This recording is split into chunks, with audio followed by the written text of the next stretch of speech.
Good morning students. BA second year की इस class में हम ब्रिटेन के संविधान को कंटिन्यू करेंगे। पूर्व में हमने जो चीज़ें पढ़ी हैं उसके बाद आज हम पढ़ने वाले हैं ब्रिटिश प्रधानमंत्री की शक्ति, उसकी स्थिति और क्या वो अधिनायकवादी है या वो अधिनायकवादी बन सकता है, इसके संबंध में हम तर्क देंगे। तो आज हम पढ़ रहे हैं ब्रिटिश प्रधानमंत्री, उसकी शक्ति और उसकी स्थिति। तो सबसे पहले एक थोड़ी सी भूमिका मैं आपको बताऊंगा कि ब्रिटेन में जो संसदीय व्यवस्था है उसके विकास में परंपराओं का विशेष महत्व रहा। संयोग और विवेक के तत्वों ने भी ब्रिटेन के मंत्रिमंडल और प्रधानमंत्री पद के विकास में अपना योगदान दिया है। वैसे तो ब्रिटिश संविधान विकास का परिणाम है, संयोग और विवेक के तत्वों ने इसमें अपना योगदान दिया है, लेकिन आज हम जो चीज़ पढ़ रहे हैं प्रधानमंत्री और उसके मंत्रिमंडल के बारे में, और उससे भी आगे हम आज केवल मंत्रिमंडल के बारे में कल हम पढ़ चुके थे। आज हम पढ़ेंगे कि प्रधानमंत्री की क्या स्थिति है, राष्ट्र में किस प्रकार की स्थिति है, या ब्रिटिश राजनीतिक व्यवस्था में उसकी क्या स्थिति है, क्या वो अधिनायकवादी बन सकता है। रैमजे मेयर ने उसके ऊपर अधिनायकवादी होने का जो आरोप लगाया है उसमें कितनी सत्यता है, इस बात का आज हम वर्णन करेंगे। तो आज हम पढ़ने वाले हैं ब्रिटिश प्रधानमंत्री की शक्ति और उसकी स्थिति क्या है। तो आपको मालूम होगा कि हैनोवर वंश के जो शासक हुए थे, जॉर्ज प्रथम और जॉर्ज द्वितीय, उनको अंग्रेजी भाषा का ज्ञान नहीं था और ब्रिटिश राजनीति में उनकी रुचि नहीं थी। तो राजकोष का जो प्रथम लॉर्ड था उसने मंत्रिमंडल की बैठकों की अध्यक्षता करना शुरू किया, और तब से लेकर मंत्रिमंडल की बैठकों की अध्यक्षता मंत्रियों का प्रधान या मंत्रियों का सबसे वरिष्ठ सदस्य जो है वो क्या करने लगा, मंत्रिमंडल की बैठकों की अध्यक्षता करने लगा, और तभी से प्रधानमंत्री पद का विकास हुआ। सर रॉबर्ट वॉलपोल जो थे वो ब्रिटेन के पहले प्रधानमंत्री बने 1748 ईस्वी में। जब उन्होंने विश्वास का मत खोया लोक सदन में तो उन्होंने अपने पद से इस्तीफा दे दिया। उन्होंने इस्तीफा दिया तो मंत्रिमंडल ने भी इस्तीफा दे दिया। तो मंत्रिमंडल के निर्माण, उसके जीवन और उसके पतन का श्रेय किसको जाता है? प्रधानमंत्री को, ब्रिटेन के प्रधानमंत्री को। तो भारत के प्रधानमंत्री और ब्रिटेन के प्रधानमंत्री की स्थिति लगभग मिलती जुलती है, लेकिन फर्क बस इतना सा है कि हमारे यहाँ पर जो दलीय व्यवस्था है वो बहुदलीय है और एक दल की प्रधानता है, मिलीजुली सरकारें भी रही हैं। ब्रिटेन में मिलीजुली सरकारों का अस्तित्व बहुत कम रहा है और वहाँ पर ज़्यादातर एक ही दल की सरकार और एक दलीय मंत्रिमंडल का निर्माण होता रहा है, और मंत्रिमंडल क्या बन गया है? तानाशाह बन गया है। तो आज हम पढ़ेंगे ब्रिटिश प्रधानमंत्री की शक्ति और उसकी स्थिति और उसके कार्य कौन कौन से हैं। तो मंत्रिमंडल का निर्माण करना, सम्राट क्या करता है? लोक सदन में बहुमत दल के व्यक्ति को प्रधानमंत्री बनाता है। फिर प्रधानमंत्री अपने मंत्रियों की सूची बनाता है। मंत्रियों की सूची बनाते समय प्रधानमंत्री जो है वो सभी समुदायों को ध्यान में रखता है, कौन सा व्यक्ति योग्य है, कौन सा विषय का विशेषज्ञ है, इन सारी बातों को वो ध्यान में रखता हुआ एक सूची तैयार करता है और उस सूची को सम्राट को दे देता है, और सम्राट प्रधानमंत्री के परामर्श से उस सूची में शामिल सभी व्यक्तियों को विभिन्न विभागों के मंत्रियों के पद पर आसीन करवा देता है।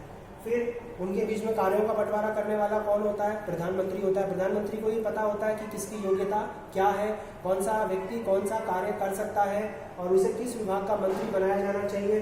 कार्यों का बंटवारा करता है और सरकार के विभिन्न विभागों के बीच में समन्वय स्थापित करने का काम भी वही करता है, क्योंकि शासन के तीनों अंगों में अगर समन्वय ना हो तो शासन व्यवस्था का या राज व्यवस्था का संचालन करना मुश्किल हो जाएगा।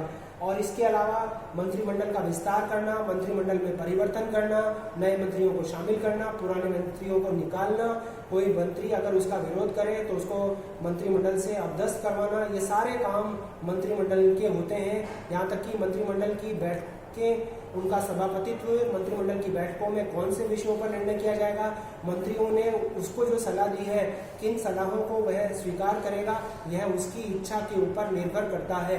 तो वो एक प्रकार से मंत्रियों का प्रमुख तो है ही और उनके जीवन के साथ में भी जुड़ा हुआ है। अगर वो स्वयं त्याग पत्र देता है तो वो उसका मंत्रिमंडल भी त्याग पत्र दे देता है। यानी ब्रिटेन में प्रधानमंत्री और मंत्रिमंडल एक साथ तैरते हैं और एक साथ डूबते हैं। तो ये सारी चीज़ें हमने मंत्रिमंडल के संबंध में बताई कि इसके संबंध में, मंत्रिमंडल के निर्माण के संबंध में, गठन के संबंध में, कार्यों के बंटवारे के संबंध में क्या स्थिति है और कौन से कार्य प्रधानमंत्री करता है। फिर उसके बाद मंत्रिमंडल का विस्तार, परिवर्तन, ये भी देख लिया हमने। सम्राट के कार्यों पर परामर्श देना, सम्राट जितनी भी नियुक्तियां करता है चाहे वो न्यायाधीशों की नियुक्तियाँ हों, विशिकों की नियुक्तियाँ हों, लार्डों की नियुक्तियाँ हों या विदेशों में नियुक्तियाँ हों, वे सारी जितनी भी प्रकार की नियुक्तियाँ होती हैं वे सारी नियुक्तियाँ वो प्रधानमंत्री के परामर्श से करता है। तो और इसके अलावा जो भी कार्य व्यवस्थापिका करती है, व्यवस्थापिका कानून निर्माण का जटिल कार्य करती है, लेकिन किन विषयों पर कानूनों का निर्माण करना है यह मंत्रिमंडल प्रधानमंत्री के नेतृत्व में निर्धारित करता है। किसी भी विधेयक के प्रारूप का निर्माण प्रधानमंत्री के दिशा निर्देशन में तैयार होता है, फिर संबंधित मंत्री सदन में विधेयक को प्रस्तुत करता है। अब चूंकि प्रधानमंत्री और मंत्रिमंडल जिस दल का होता है उसी का लोक सदन में बहुमत होता है, तो आसानी से वो विधेयक क्या बन जाता है, कानून बन जाता है। तो एक प्रकार से जितनी भी नीतियां हैं, जितने भी कानून हैं, जितनी भी योजनाएं हैं, वह कौन बनाता है, प्रधानमंत्री बनाता है या उसका मंत्रिमंडल मिलकर बनाते हैं। तो यहाँ पर भी व्यवस्थापन क्षेत्र में भी प्रधानमंत्री ही शक्तिशाली होता है। सम्राट के सामने जब कोई विधेयक हस्ताक्षर होने के लिए आता है तो वो अनिवार्य रूप से उस पर हस्ताक्षर कर देता है, क्योंकि ब्रिटेन में यह परंपरा है कि सम्राट किसी भी विधेयक पर हस्ताक्षर करने से इनकार नहीं करेगा। 1707 ईस्वी में 1707 ईस्वी में आखिरी बार सम्राट ने निषेधाधिकार का प्रयोग किया था। उसके बाद से किसी भी सम्राट ने किसी भी विधेयक पर अनुमति देने से इनकार नहीं किया है। इसलिए ये परंपरा बन गई कि सम्राट के पास में जब कोई विधेयक आएगा तो वो उस पर हस्ताक्षर करने से इनकार नहीं करेगा। तो प्रधानमंत्री और मंत्रिमंडल जिन विषयों पर नीतियों का निर्माण करना चाहते हैं, जिन विषयों पर कानूनों का निर्माण करना चाहते हैं, जिन योजनाओं को बनाना चाहते हैं, वो बनाने में सक्षम हो पाते हैं, क्योंकि संसद उसके ऊपर बिना किसी रोक टोक के उन पर अपनी स्वीकृति दे देती है। इसके पीछे कारण होता है कठोर दलीय अनुशासन, दलीय सचेतकों का कार्य करना, और इससे भी बड़ी बात यह कि प्रधानमंत्री और उसके मंत्रिमंडल का जो दल होता है उसी दल का लोक सदन में बहुमत होता है। तो प्रधानमंत्री अपने आप में बहुत शक्तिशाली होता है और इस तरीके से वो कार्य करता है संसदीय व्यवस्था में। अब योजक कड़ी किसके बीच में, मंत्रिमंडल और सम्राट के बीच में। इसके अलावा मंत्रिमंडल जो कुछ निर्णय लेता है, जिन नीतियों का निर्धारण करता है, उन सबसे अवगत करवाने का काम किसका होता है, प्रधानमंत्री का होता है। तो प्रधानमंत्री सम्राट और मंत्रिमंडल के बीच की योजक कड़ी भी कहा जाता है। तो संसदीय व्यवस्था में वो इस भूमिका का भी निर्वहन करता है। इसके बाद लोक सदन में राष्ट्र का नेता होता है, अपने दल का नेता होता है।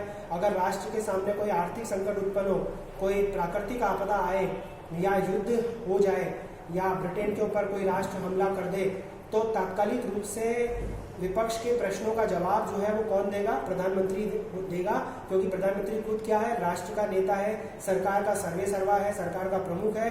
तो लोक सदन में विपक्ष की जितनी भी आलोचनाएं होती हैं या जितने भी प्रश्न होते हैं उनका स्वयं व्यक्तिगत रूप से वो क्या देता है, जवाब देता है। उसकी हम देखें उसकी स्थिति क्या है ब्रिटेन की राजनीति में या ब्रिटिश राज व्यवस्था में प्रधानमंत्री की क्या स्थिति है। उसके ऊपर सबसे पहला बिंदु है कि उसका स्वयं का व्यक्तित्व, जैसे Vincent Churchill, Disraeli, Lord George, ये सारे ऐसे प्रधानमंत्री हुए जिन्होंने अपने व्यक्तित्व से ब्रिटिश प्रधानमंत्री के पद की शक्तियों को और भी ज़्यादा क्या कर दिया, बढ़ा दिया था।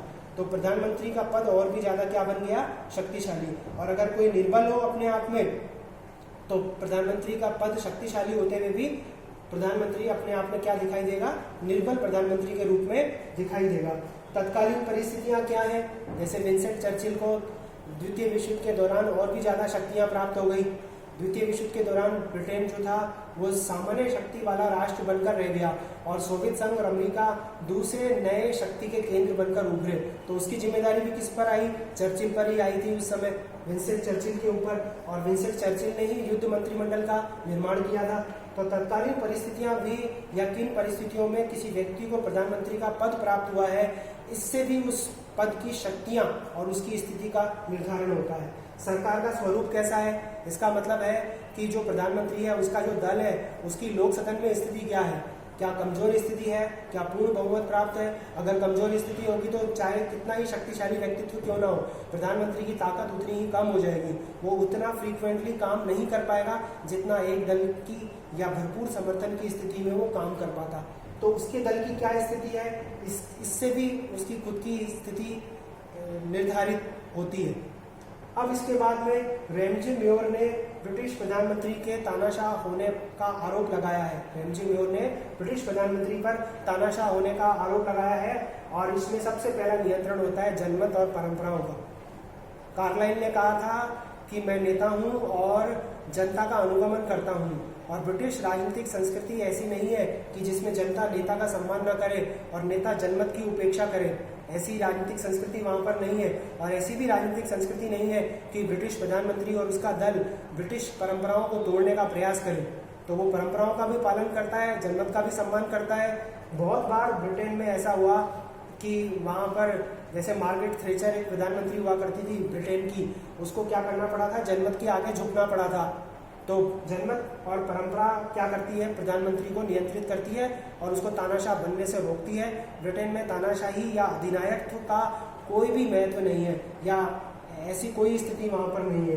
दबाव समूह, चाहे वो रेलवे यूनियन हो, परिवहन यूनियन हो, मजदूरों का संघ हो, ये भी क्या करते हैं, प्रधानमंत्री और उसके मंत्रिमंडल को नीति निर्माण के समय प्रभावित करते हैं। और जब प्रधानमंत्री जब मजदूरों के संबंध में नीतियों का निर्माण करता है तो उन्हें प्रेशर ग्रुप्स के हितों को ध्यान में रखना पड़ता है, तो वो कंट्रोल हो जाता है दबाव समूह के माध्यम से। तो वो निरंकुश नहीं हो सकता, तानाशाह नहीं बन सकता, या वो अधिनायकवादी नहीं बन सकता। मीडिया का भी दबाव रहता है, संसद की जो कार्रवाई होती है उसका सीधा प्रसारण टीवी चैनल्स के ऊपर दिखाया जाता है। तो प्रधानमंत्री कैसा आचरण कर रहा है, उसके दल के सदस्य संसदीय गरिमा का पालन कर रहे हैं या नहीं कर रहे। और ब्रिटेन जो मातृ देश है संसद का, ब्रिटेन जो मातृ देश है संविधानों का, क्या वहाँ पर प्रधानमंत्री और उसका मंत्रिमंडल संसदीय परंपराओं का उल्लंघन तो नहीं कर रहे। अगर ऐसी स्थिति होती है तो मीडिया उसका प्रकाशन कर देता है और प्रधानमंत्री को फिर जवाब देना भारी पड़ जाता है और उसका राजनीतिक भविष्य खतरे में पड़ जाता है। तो प्रधानमंत्री कैसे तानाशाह हो सकता है, कैसे अधिनायकवादी बन सकता है ब्रिटिश राजनीति में, इसको आप समझ सकते होंगे। विपक्ष का नियंत्रण होता है, दो ही दल है, एक अनुदारवादी दल और एक कौन सा दल है, श्रमिक दल। इनके बीच में सत्ता का हस्तांतरण होता रहता है। हालांकि कुछ अन्य दल जो है साम्यवादी दल, उदारवादी दल भी हैं, लेकिन ब्रिटिश राजनीति में उनका कोई खास महत्व या खास प्रभाव नहीं है। तो प्रधानमंत्री जो मुश्किल से सत्ता प्राप्त करता है एक देश की, वह कैसे कोई गलती करके विपक्ष को आलोचना करने का मौका दे सकता है। तो वो मजबूत विपक्ष के कारण भी संतुलित होकर काम करता है। ऐसे कोई काम नहीं करना चाहता जो जनमत की उपेक्षा करते हो, परंपराओं को तोड़ते हो या दबाव समूहों के हितों की उपेक्षा करते हो। तो इसलिए विपक्ष नियंत्रित करता है। और स्वयं का जो दल होता है, प्रधानमंत्री ने अपने सरकार में जितने लोगों को शामिल किया, उसके अलावा भी तो संसद में या लोक सदन में बैठे हुए होते हैं उसी दल के सदस्य। उनको मालूम होता है कि प्रधानमंत्री जो अगर कोई गलती करता है या कोई त्रुटि करता है या कोई बड़ा घोटाला करता है तो फिर उसका प्रभाव उस राजनीतिक दल के अन्य जीते हुए सांसदों के राजनीतिक भविष्य पर भी पड़ेगा। तो इसलिए वो भी दल के जो सदस्य होते हैं उनको संतुष्ट करके चलना भी और उनका नेतृत्व करना भी किसका दायित्व होता है, प्रधानमंत्री का दायित्व होता है। तो इन सारी परिस्थितियों में प्रधानमंत्री जो है वो निरंकुश या तानाशाह या अधिनायकवाद का आचरण जो है वो नहीं कर सकता। इसलिए यह कथन सत्य नहीं है कि रेमजे मोर ने जो कहा कि ब्रिटिश राजनीतिक व्यवस्था में प्रधानमंत्री का अधिनायक तो स्थापित हुआ है। तो आज हमने क्या पढ़ा कि ब्रिटेन में प्रधानमंत्री की शक्ति, उसकी स्थिति, उसके कार्य क्या हैं और क्या ब्रिटेन का प्रधानमंत्री अधिनायकवादी है। इसका जवाब है नहीं, वो अधिनायकवादी नहीं है। उसके ऊपर जनमत का, दबाव समूह का, मीडिया का, विपक्ष का, परंपराओं का और स्वयं के दल का भी क्या होता है, नियंत्रण होता है। अगर स्वयं के दल के सदस्यों को वो संतुष्ट करके नहीं चलता तो फिर जो दल के सदस्य होते हैं वो नेतृत्व परिवर्तन की मांग करते हैं। और कई बार ऐसे अवसर भी आए ब्रिटेन की राजनीति में जब नेतृत्व परिवर्तन किया गया और एक व्यक्ति के स्थान पर दूसरे व्यक्ति को प्रधानमंत्री बनाया गया। तो आज हमने पढ़ा ब्रिटेन की प्रधानमंत्री की शक्ति, कार्य और उसकी स्थिति क्या है।